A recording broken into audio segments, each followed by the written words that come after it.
Arena 53, Apoio Cultural. PUC Minas, conhecimento que transforma. Inscrições abertas para pós-graduação. E Via Solo, Engenharia Ambiental.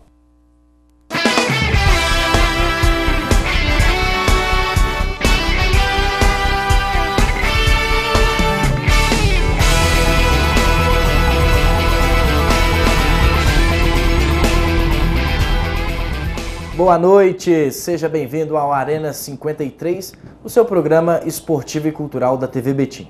De 6 às 7 da noite, você fica por dentro de tudo que acontece no futebol, no esporte especializado e, claro, tudo sobre informações culturais, né? Você pode participar mandando seu recado, seu vídeo, sua sugestão através aí do nosso e-mail, do nosso telefone, né, que nós vamos colocar na tela para você, nosso telefone 3544-0053. O e-mail é o arena53@tvbetim.com.br. O programa já começou em alto astral. Nosso convidado de hoje é Samuel Dutra de Souza, ex-jogador de futebol e preparador físico.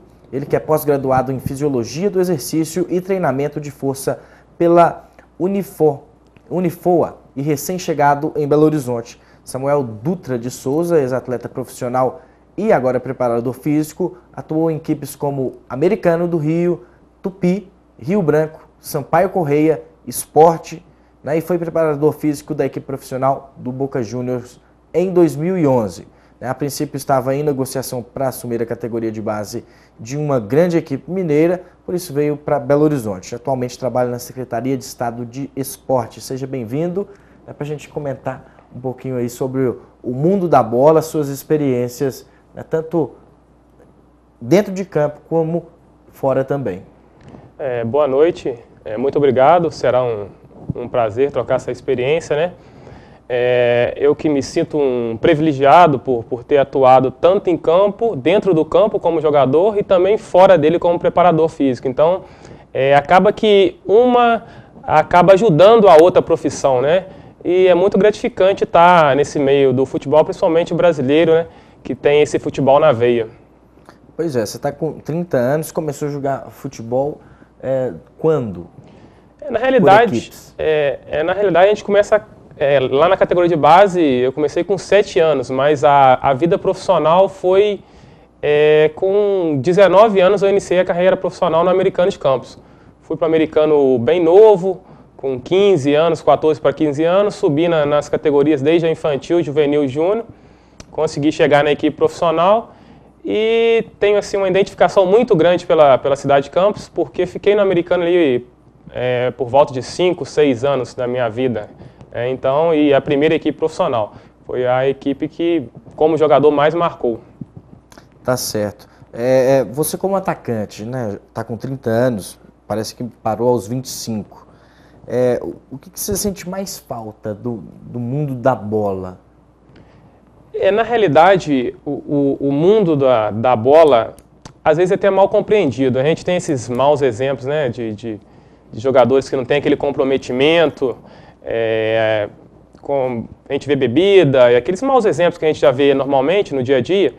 Mas o mundo da bola, a realidade do mundo da bola, mesmo a fundo no dia a dia, não é isso. É um ambiente muito agradável de trabalhar, é um ambiente de família, brincadeiras, apelidos, aquela intimidade que você tem praticamente com o filho, com o pai, com a mãe, com uma esposa, é o que ocorre na realidade no dia a dia do futebol. Então eu sinto muito falta daquela brincadeira, até mesmo daqueles apelidos, daquelas histórias, que tem muitas histórias engraçadas que a gente ficava rindo antes da partida, nas preleções de alguns técnicos. Então uma história que fica muito gratificante, independente da parte financeira. Era goleador? Eu era um atacante de muita movimentação. Os treinadores, pela minha altura, 1,86, sempre gostavam que eu jogasse de forma mais ali enfiado, né? Como um Romário, por exemplo, um matador. Mas as minhas características eram mais de movimentação pelas pontas, tanto de um lado quanto do outro. Então fazia gol sim, mas não era aquele artilheiro de todos os jogos fazer gol. Eu saía sempre da partida como um dos melhores jogadores em campo. Tinha uma habilidade muito grande e fazia os gols. Cada 3, 4 partidas a gente estava deixando um golzinho. Você como preparador físico, na hora de treinar, né, o seu pessoal ali, por já ter passado aí poucas e boas, né, nesse mundo do futebol brasileiro, que a realidade não é das melhores, né, para quase 90% dos jogadores que ganham aí em média de um salário, né, até 3, 4 mil reais no máximo. Essa é a grande realidade do mundo da bola. 3, 4 mil é muito para um jogador de futebol, né, se a gente comparar aí todos que são inscritos pela CBF, pelas equipes que, né, são também associadas a essa instituição do nosso futebol brasileiro. Né, como é que era treinar esses jogadores e como é que é treinar os jogadores? Não dá uma vontadezinha de entrar em campo, na hora que um jogador, né, faz uma jogada que você normalmente daria contra, pelo menos o seu cérebro, né, te identifica que você ali conseguiria fácil. Dá uma tristeza de vez em quando, Samuel? Na realidade, você tendo sido jogador de futebol, você tem um feedback realmente, você bate o olho numa jogada, você sabe o que ele realmente teria que ter feito quando ele erra. Né? Mas isso também tem esse lado que, digamos, negativo para o atleta, que você tem uma identificação, não tem nem como ele te questionar, mas também tem um lado positivo. O preparador físico, hoje em dia, ele tem que ter o domínio da preparação física, mas ele tem que ser bem amplo. Tem que entender um pouquinho da parte psicológica, né? Da nutrição do atleta. Então, essa parte psicológica, às vezes a gente chega num ambiente dos atletas e só de olhar um atleta a gente já vê que está acontecendo alguma coisa fora do campo, ou até mesmo uma divergência que ele teve na família que está influenciando no rendimento dele. Então isso dá um feedback para a gente chamar o atleta para o nosso lado, para poder ter uma conversa, tentar se abrir. Tem uma facilidade muito grande de entender o atleta por ter passado como um atleta, ter estado dentro do campo. E essa realidade que você falou a respeito salarial realmente é um complicador muito grande. A realidade do futebol não é essa que a gente vê todos os dias, né? Grandes atletas com salários astronômicos. A grande realidade não é essa. A grande realidade é os atletas almejam chegar a esse patamar, mas a realidade 1% dos atletas conseguem chegar. A grande maioria, como você falou, eu diria aí 3, 4 salários mínimos, no máximo estourando 5, é o que acontece realmente nas equipes médias e pequenas. Então a gente tem esse agravante porque a gente tem que conseguir motivar esse atleta.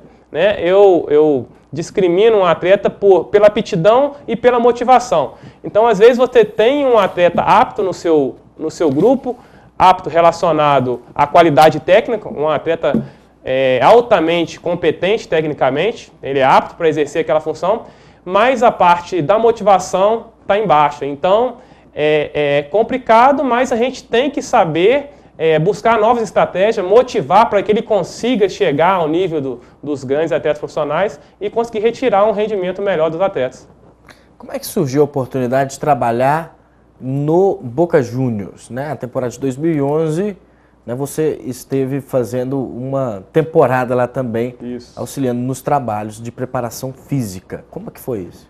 Pela minha vivência no futebol profissional, a gente faz muitas amizades, né? Então, é o que eu falo, o mundo da bola é muito pequeno.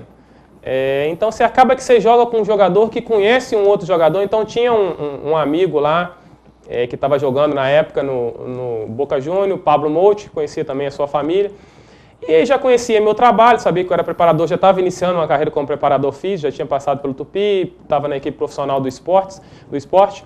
E eu tive como divulgar o meu trabalho para eles. Então, eu tenho um blog, coloquei aquele blog em espanhol, divulguei o meu trabalho. Através desse jogador e dessa família que eu tinha amigo, ele conseguiu levar o meu trabalho para a coordenação técnica da preparação física do Boca Juniors, que acharam um trabalho interessante.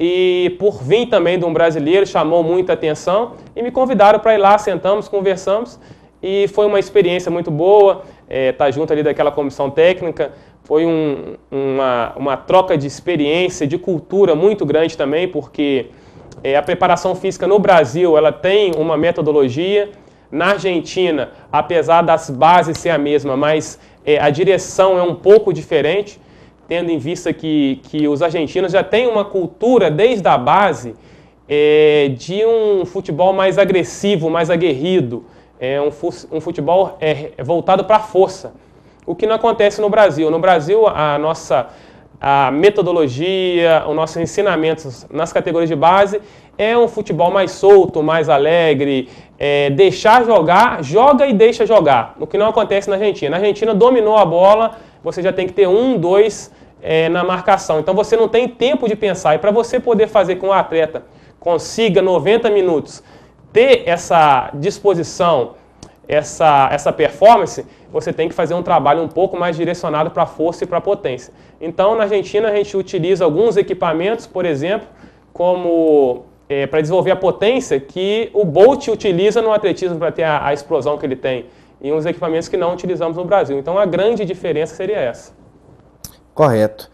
A gente estava vendo o seu vídeo, no arquivo pessoal do Samuel. Nós vamos rodar ele agora, enquanto a gente continua aí nosso bate-papo sobre os trabalhos realizados como preparador físico e como preparador físico do Boca Juniors na temporada 2011. Foi a temporada em que o River Plate foi rebaixado, né? Exatamente. Até inclusive quando eu saí do Boca, tinha até uma possibilidade de ir para o River através de um preparador físico. E eu até brinquei com o pessoal que logo na minha vez o River foi cair para a segunda, então teve uma reformulação toda e eu acabei voltando. Pois é, aí tá na tela um pouquinho do que o Samuel viveu no Boca Juniors. E no futebol brasileiro também. Olha o Palermo. Palermo gostava de errar pênalti também nos treinamentos? Trabalho fora do campo? A gente tem... Ou mais interno?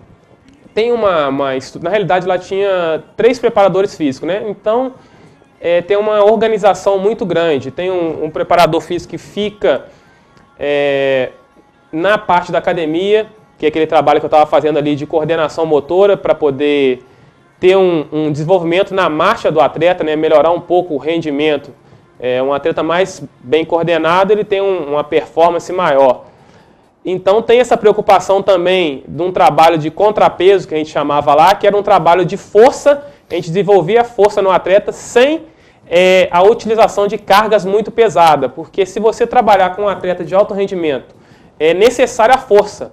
Só que se você jogar cargas muito altas, você pode acarretar uma lesão no atleta. Então a gente tinha um trabalho específico que a gente denominava de contrapeso, que era um trabalho de desenvolvimento de força sem utilização de muita carga. A gente viu ali, Samuel, a caixa de areia, né, que os jogadores adoram. É benéfica até que ponto? A caixa de areia ela é muito utilizada no período pré-temporada. É muito difícil, raramente, utilizar dentro da temporada. Por quê? Porque dentro da temporada, os jogadores já têm um desgaste muito grande na competição. Então a gente tem uma preocupação de manter aquele condicionamento e na recuperação do atleta. Então essa caixa de areia é um trabalho excelente para se trabalhar potência no jogador, força vezes velocidade. Então num trabalho de pré-temporada que você ainda não iniciou a competição, não tem aquele desgaste do jogo, da viagem, da rotina do dia a dia, ela é muito aconselhável. Dentro da temporada tem que ter dosagem, tem que saber utilizar, não pode ser toda semana, tem que fazer uma organização bem boa para poder utilizar a caixa de areia. Você gostava da caixa de areia, né? Não, a caixa de areia, para mim, como preparador físico, eu gostava muito, porque como atleta eu gostava muito de dar aquelas arrancadas. Porque na realidade, a potência ela é muito desenvolvida na caixa de areia. Quando você cai na grama, que você não tem aquele atrito que você tem na areia, a sua velocidade ela aumenta significativamente. Você percebe isso como atleta. Então, eu como preparador físico, eu gosto de utilizar muito a caixa de areia, mas de forma moderada para poder também não causar uma lesão nos atletas. A gente vai aproveitar a sua vinda aqui para querer saber um pouco mais dos times argentinos. Né? Não é todo dia que a gente acompanha um time argentino jogar, a não ser em época de Libertadores, né, em jogos contra times brasileiros. A gente tem aí grandes equipes que sempre figuram no cenário internacional de disputas na Libertadores, Boca Juniors, o próprio River Plate, o Independiente, outras equipes, né, o Estudiantes, que o pessoal de Minas lembra muito, né, que venceu o Cruzeiro em 2010 na Libertadores, né, não foi tão bom para a equipe cruzeirense, mas para a equipe, para a torcida atleticana, né, teve o efeito contrário. Como é que estão as equipes argentinas? O Arsenal de Sarandi, que é o próximo adversário do Atlético. Na realidade, as equipes argentinas, em geral, em comparação às equipes grandes brasileiras, é um nível técnico muito abaixo do Brasil, né?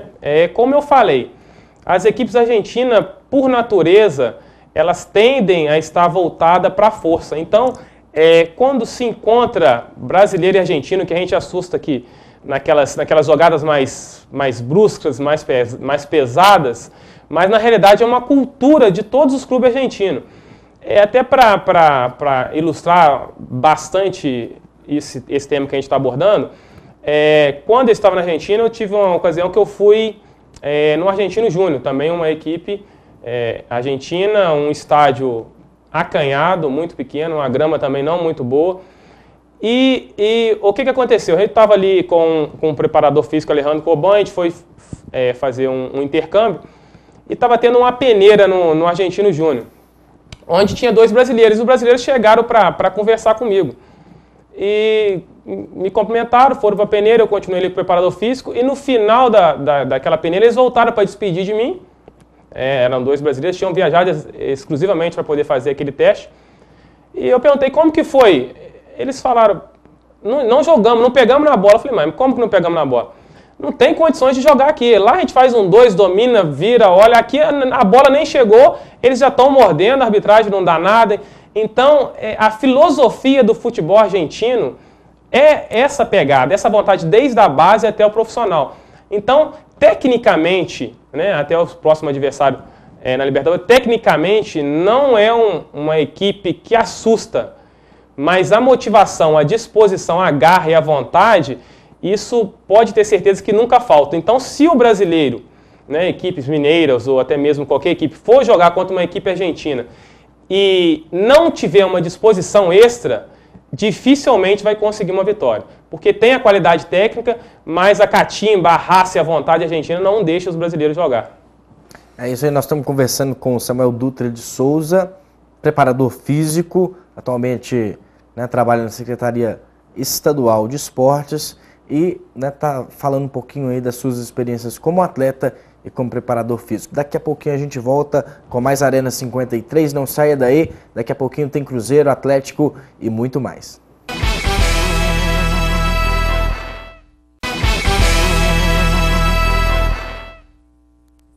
De volta com Arena 53 Esporte e Cultura, hora de falar do Cruzeiro. Hoje foi dia de treino na Toca da Raposa, mas só os reservas marcaram presença. Vamos conferir. Cruzeiro mais querido do Brasil.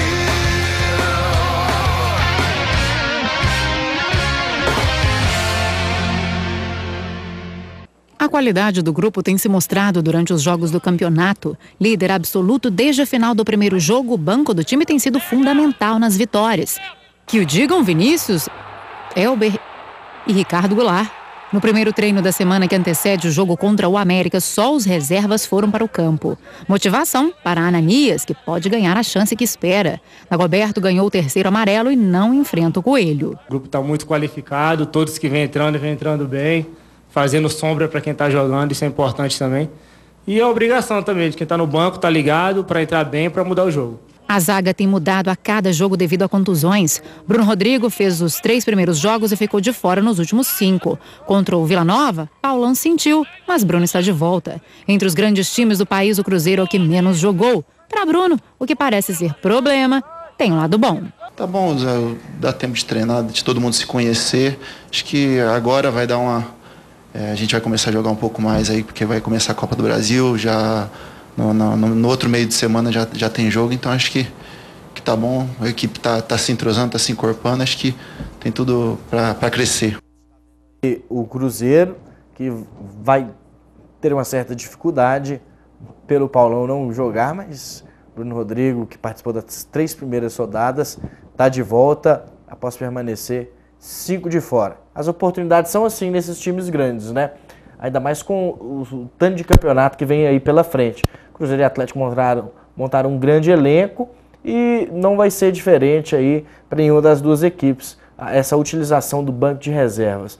O Bruno Rodrigo te agrada, Samuel? É um jogador que me agrada, tem a oportunidade agora. No futebol a gente brinca assim, porque o jogador não deve nem gripar, né? Porque é o que a gente chama de brecha. A equipe do Cruzeiro em si é uma equipe nova, né? Formulada do ano passado para esse ano. Está fazendo uma boa campanha no Campeonato Mineiro. Ao meu ver, falta um pouquinho ali do Diego Souza, né? Ali no meio, uma melhor posicionamento, um melhor rendimento, mas a equipe do Cruzeiro tem se mostrado muito boa, a equipe do Atlético também, as duas estão numa performance muito boa no campeonato e me agrada sim a entrada desse atleta.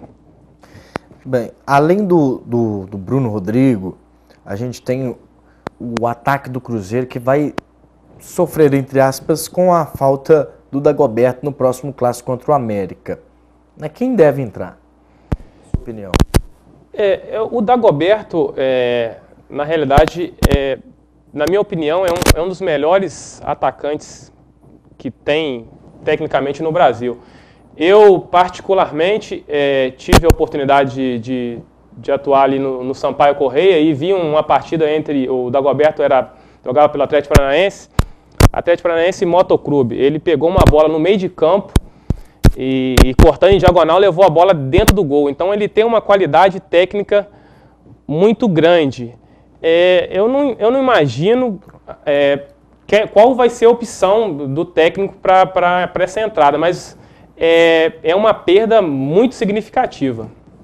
O Cruzeiro tem tido aí dificuldades para escalação, né? Principalmente no ataque.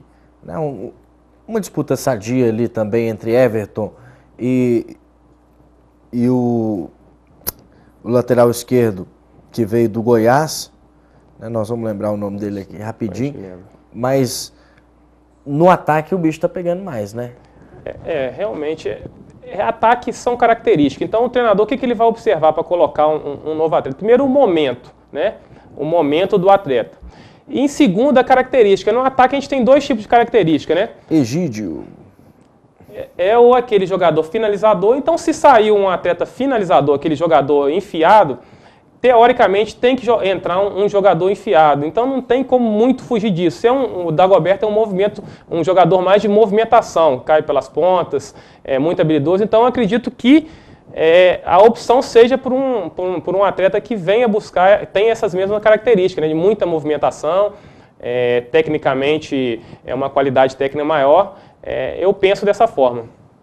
Tá certo. Depois do Cruzeiro, está na hora do Atlético, né, que recebe na noite desta quarta-feira, às 10 da noite, no Estádio Independência, o Arsenal de Sarandi, em jogo válido pela 5ª rodada do Grupo 3. A equipe argentina, que ocupa a 3ª posição com 4 pontos ganhos, tem a difícil missão de vencer o Galo no estádio do Horto, onde a equipe sustenta uma invencibilidade de 29 jogos desde sua reinauguração. Pierre, que cumpriu suspensão no Mineiro, retorna ao time ao lado de Leandro Donizete e prevê dificuldades para o Galo contra os argentinos. Vamos conferir. Galo, Galo! Galo, Galo! Galo, Galo! A lua de mel com a torcida está cada dia melhor. 11 vitórias seguidas, classificação garantida para as semifinais do Mineiro, melhor ataque da competição e, de quebra, com o artilheiro do campeonato.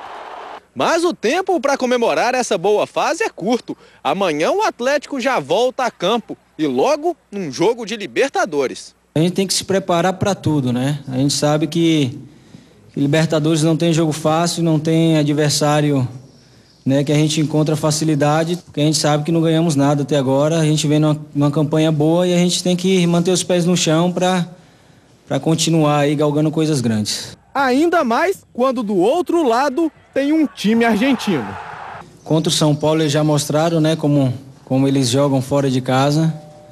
A equipe bastante fechada, com 2 linhas de 4, explorando os contra-ataques com jogador rápido. Fazer de tudo para ver se a gente acaba a primeira fase da competição com o maior número de pontos possível.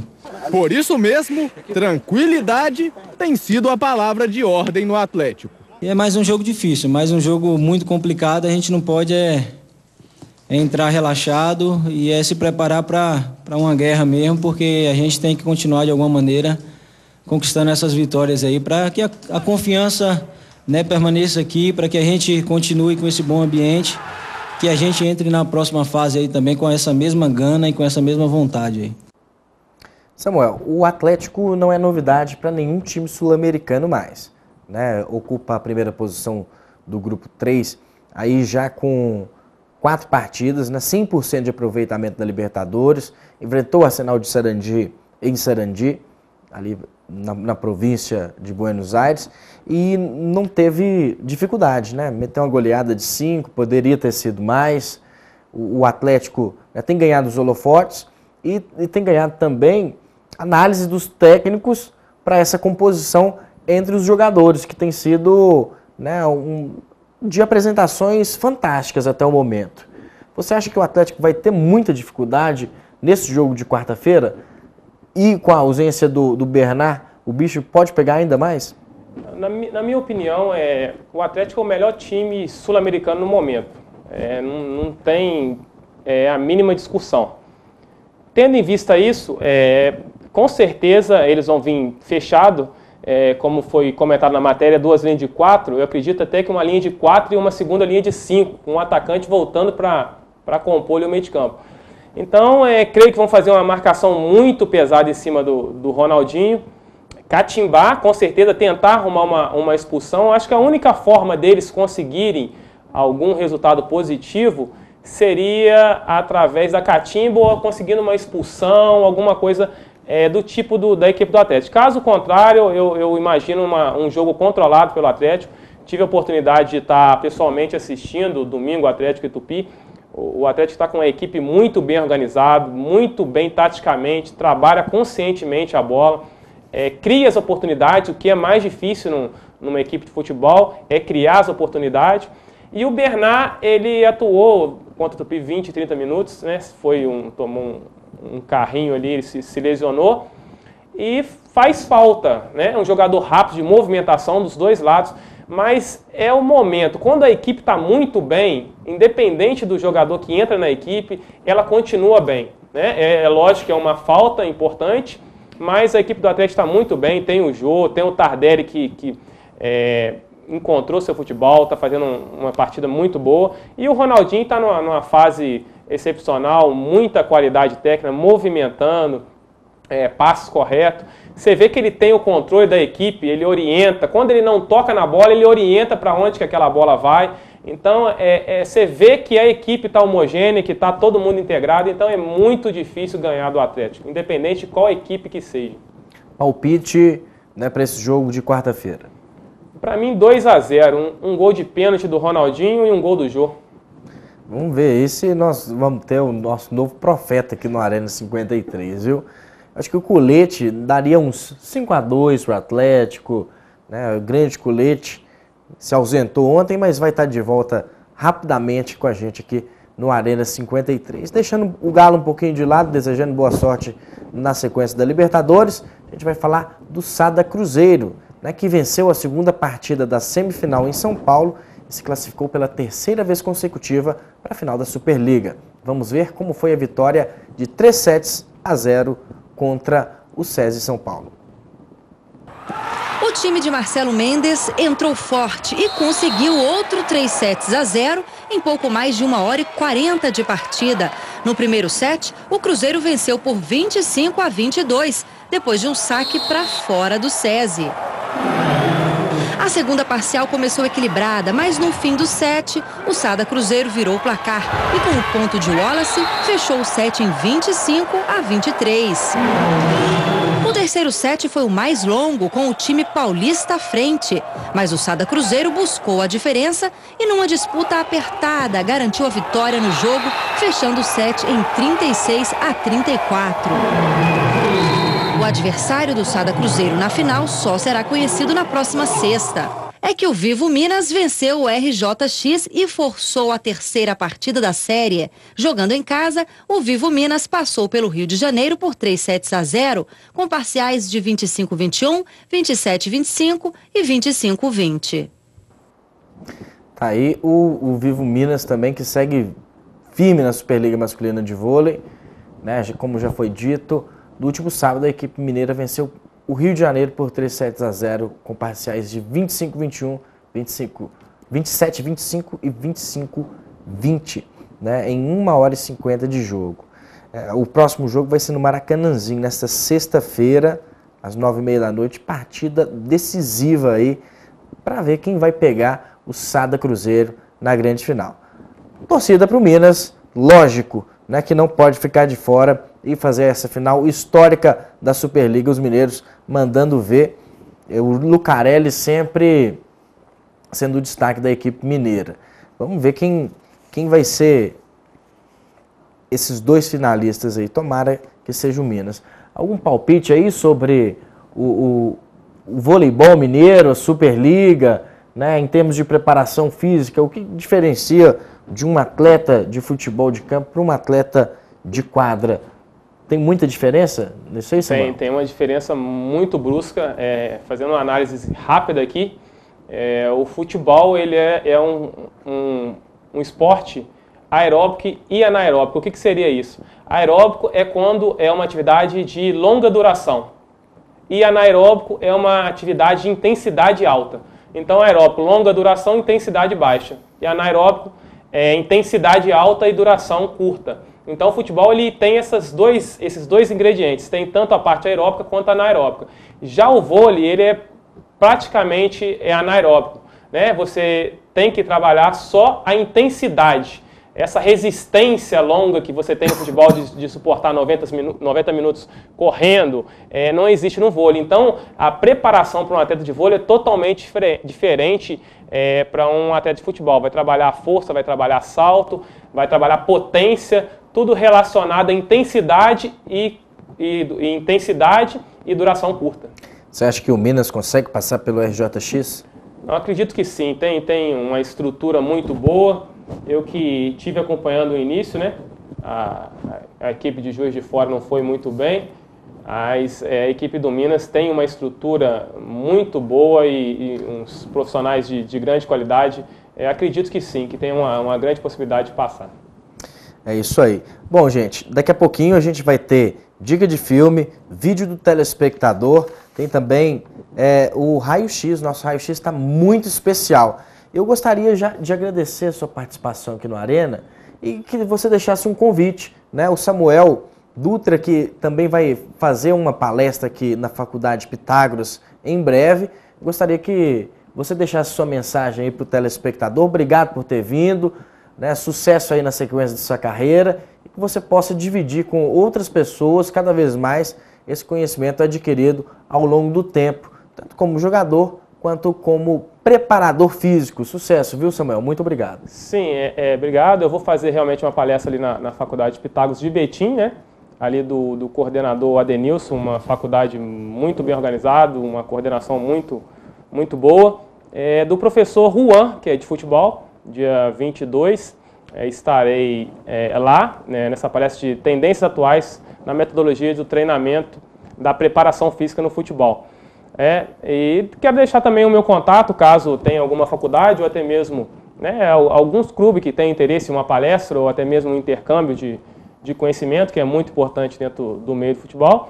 Meu e-mail é personalsamuel@hotmail.com, personalsamuel@hotmail.com, e o contato, o código é 32 9107 5499, 32 9107 5499, 32 é o código. É isso aí, nós conversamos com o Samuel, que contou um pouquinho da sua história e dividiu as suas experiências aqui com a gente, até opinou aí sobre Atlético Cruzeiro, sobre o Minas, sobre o Sada Cruzeiro, dentre outros assuntos. O Arena 53 vai para um outro breve intervalo, para daqui a pouco voltar com mais cultura.